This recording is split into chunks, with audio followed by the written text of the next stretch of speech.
Ito na talaga. Ayan, pupunta ako ng, saan ba ako pupunta niyan? Hindi ko alam. So, vloggeries na tayo. Kaya, try natin na mag-vlog-vlog habang wala tayong ginagawa. Kaysa nakaupo tayo maghapon.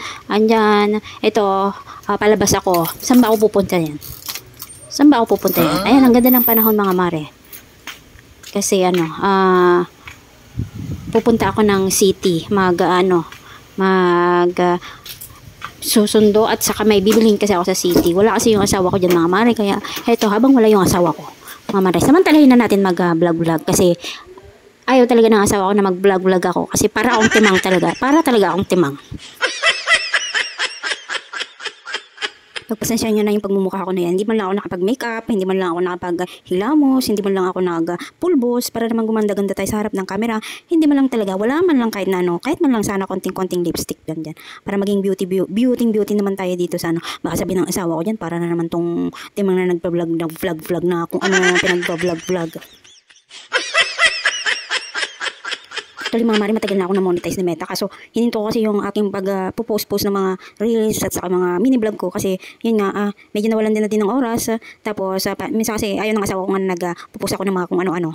Para nga akong timang. Habang papunta nga ako ng Masbate, buti na lang may ako dyan sa sasakyan. May nilagay yung anak ko dyan na pang ng cellphone. Kaya ayan, nakapag-vlog ako sa loob ng sasakyan. Kaya ito, madali lang sa akin kasi madali lang naman. Andyan lang, sinabit ko lang yung ng cellphone holder. Ang hirap pala mag-isip kung anong ipopost mo, anong i-edit mo, kung ano ang i-vlog mo sa araw na to. Kasi mga mara, hindi naman ako lakwatsyera. Nasa taong bahay lang talaga ako. Kaya ang hirap talaga mag-isip kung ano talagang ipopost mo. Ayan, pwede na yan. I-close up ko na lang yung pagmumukha ko dyan sa aking vlog para may content na lang ako.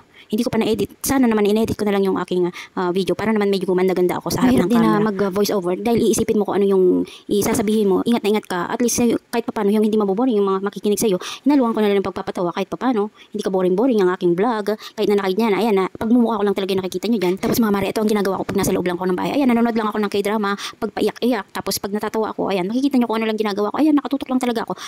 Ayan, sinisingit ko na lang yung pagbablog ko para naman at least kahit papaano may trabaho ako. Mga mare, mahirap din na maging taong bahay ha. Hindi lang ganun kadali. Ayan, para ako nag-iimot-imot habang nakatutok ako doon sa TV. Tapos comedy. Ito ang itsura ko pag nanonood ako ng comedy. O basahin nyo na. Pwede nyo namang isulat kung ano yung sinabi ko. That's it for today mga mare. See you in my next vlog. Bye!